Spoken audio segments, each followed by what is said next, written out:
Bonjour et bienvenue dans le flash d'information.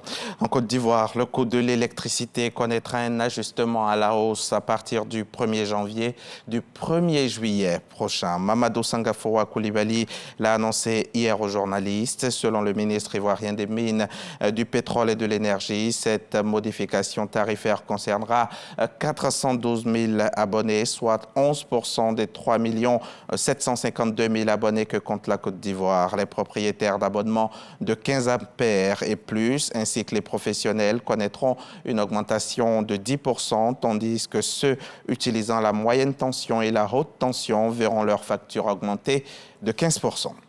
Venons-en à la campagne anti-contrefaçon. Campagne lancée cette semaine ici à Abidjan par le ministre du Commerce, de l'Industrie et des PME. Une campagne pour sensibiliser les populations aux conséquences de cette contrefaçon sur la santé, sur l'environnement et sur l'économie. Les précisions de Lancine Bakayoko. Cette campagne de sensibilisation anti-contrefaçon est une réelle opportunité en vue d'un changement de comportement. Notre objectif, c'est de faire en sorte que la population soit sensibilisée sur la nécessité de faire attention à ce qu'elle achète. Tout ce qui est moins cher n'est pas forcément des produits qui sont bons pour la santé des populations. Véritable atteinte au droit de la propriété intellectuelle, la contrefaçon concerne aujourd'hui tous les secteurs d'activité, entre autres l'agroalimentaire, le bâtiment, les boissons énergétiques, les spiritueux, l'industrie textile ou encore le tabac. En 2022, mes services ont intercepté plus de 97 866 articles contrefaisant pour une valeur estimée à plus de 500 millions de francs CFA. À cela, il faut ajouter les saisies faites par les autres administrations. Certains produits imités deviennent de véritables menaces, comme c'est le cas pour les pesticides qui, en plus d'être dangereux pour la santé, le sont également pour l'air, l'eau, les sols, la faune et la flore. D'un point de vue économique, la contrefaçon porte atteinte à l'image comme à la compétitivité de l'entreprise et occasionne dans le même temps des pertes de chiffre d'affaires, des chutes de productivité pouvant engendrer des licenciements. La contrefaçon tue la créativité culturelle et entrave les projets de développement au regard des nombreuses pertes fiscales que subit l'État. Si l'évolution de nos modes de consommation implique une évolution des pratiques illicites, elle rend également impératif le développement de solutions de veille permettant d'endiguer ce fléau. Les pays membres de l'espace Escabo s'organisent pour la surveillance sanitaire transfrontalière, histoire de prévenir la propagation des maladies infectieuses à travers les frontières.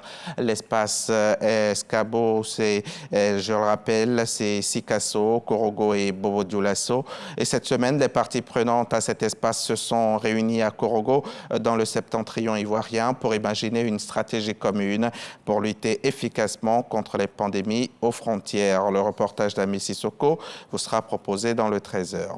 En Guinée, les leaders du FNDC, le front créé en 2019 pour s'opposer au projet de troisième mandat d'Alpha Condé, arrêté en août 2022 par les nouvelles autorités guinéennes avant d'être libéré le mois dernier, était hier matin face à la justice guinéenne. Il répondait de plusieurs chefs d'accusation, notamment participation délictueuse à un attroupement, violence, destruction de biens appartenant à autrui, compte rendu très détendu à la barre. Ibrahima Diallo et Omar Silla, alias Fonike Mengue, ont rejeté en bloc toutes les accusations.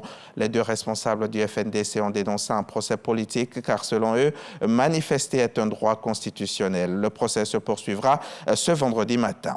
Adji Sarr, nous sommes au Sénégal. Adji Sarr a interjeté appel après la condamnation d'Ousmane Sonko à 2 ans de prison pour corruption de la jeunesse, selon l'un de ses avocats. Le jugement a provoqué des violences meurtrières la semaine dernière. L'ancienne masseuse avait porté plainte il y a plus de 2 ans, contre l'opposant pour viol répété et menace de mort. Il y aura un nouveau procès. La propriétaire du salon de massage a également fait appel. Co-accusée dans ce dossier, elle a été condamnée à 2 ans de prison ferme pour incitation à la débauche. Mais pour que toutes les parties soient concernées par un nouveau procès, il faudrait aussi que le parquet fasse appel, comme l'explique l'avocat.